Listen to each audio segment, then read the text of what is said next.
94.3 The Point, the Jersey Shore's hit music channel. It's Justin Lewis, Wednesday afternoon. Now, I've been talking about this for a couple days, and finally the anticipation has come to an end. David Bryan from Bon Jovi in the studio with us here. Welcome. Thank you very much. How y'all doing? Thank you for thank you for coming on in today. Now, the last time we talked, about a year and a half ago, you were getting ready to play a couple shows at the Prudential Center. I remember that. How did that go? That was the start of 100 shows. Yep. So I don't remember it that clearly, but Okay. I remember we started off. It was great. I mean, Yep. 10 shows in hometown. That's a great arena too. Oh, it's really good. And we kicked it off. I mean, we were doing rehearsals, and they were still welding and painting, and Oh, stuff cool. was dry. It was pretty wild.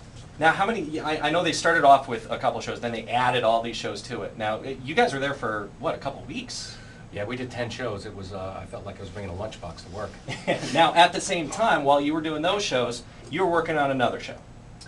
Yes, I've been working on Toxic Avenger, a Yes. musical that is, it was in New Brunswick, and we debuted there, and now it's at New World Stages in New York. Okay. Now, when you're on tour with a band and all that, and you're trying to get the musical ready at the same time, how do you kind of do all that at the same time? That's a very interesting question. I think at one point, my writing partner, Jovi Pietro, who I wrote it with, I think at one point I was in Europe and at a concert, and there was like 60,000 people waiting to go at the stadium, and I'm singing to him over the cell phone this idea that I had for a song. So we were always just constantly working. Now, here's what I like about it. When I first saw the billboard for the Toxic Avenger musical, and it said, written by you and everything, it's a no-brainer for New Jersey. Because you were born and raised here. There you go. You got the Bon Jovi connection, one of the biggest bands in the world. Of course, everybody from New Jersey proud, to be a part of that. And you got New Jersey's first superhero. There you go. I mean, what a winning combination.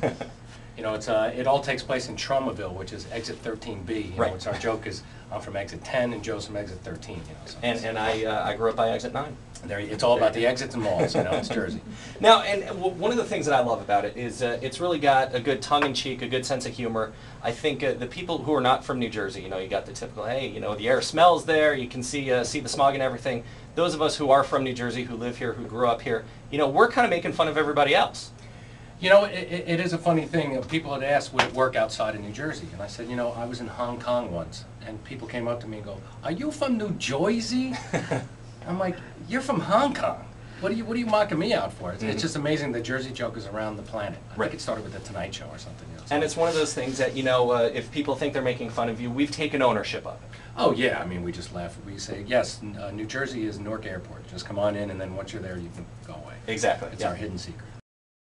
Now, let me ask you, when you sat down and you were thinking about writing a musical, what made you choose Toxic Avenger? Of course, it was a kind of a campy movie from the 80s, a cult movie. What made you think, I'm going to turn that into a musical? My writing partner, Joe DiPietro, at producers came to him and said, you remember the Toxic Avenger? And I said, yeah, we remember that. He goes, what about making that into a musical? I said, oh, okay. And he took it home and he made a draft of it. He wrote a draft of the first couple pages, and I just laughed my face off. I mean, it was really, really funny. And I went, okay, this could be a really fun subject matter. A fun thing, but it's still a love story at heart. It's talking about global warming, so there's still some issues to it. But it was almost like, that it's the evil mayor of New Jersey takes kickbacks from New York to dump toxic waste. Which would never happen. And so she's found out by Melvin Ferd III, the aspiring earth scientist. Right. And she had the town records, and she put them into the library and hid everything and hired a blind librarian. And he ends up falling in love with her. It's like a Beauty and the Beast kind of thing. So it's just hilarious. I mean, just the concept of it all. Thank you so much for coming in today. I appreciate it so much. Thanks for having me, and it's all good here in New Jersey. Come on, people, come support a Jersey boy. Absolutely. Like I said, how can you get him? You got David Bryan, born and raised in, unfortunately, I'm sorry, it was Edison. Edison, New Jersey. As I told you, I'm from Highland Park, so... Don't you worry. Hey, that guy invented the light bulb, you know what I'm saying? This is true. I didn't see no Mr. Highland Park. I'm not quite sure what Highland Park is responsible for besides me, and I'm not necessarily proud of that. And of course, the Toxic Avenger, the first New Jersey superhero. There you go. So we can expect that. It's on Broadway right now. Maybe a Bon Jovi CD coming out at the end of the year. Yeah. All good stuff. All good things hail from Jersey. There you go. David, thank you so much. I appreciate it. You're welcome. Keep rocking, baby.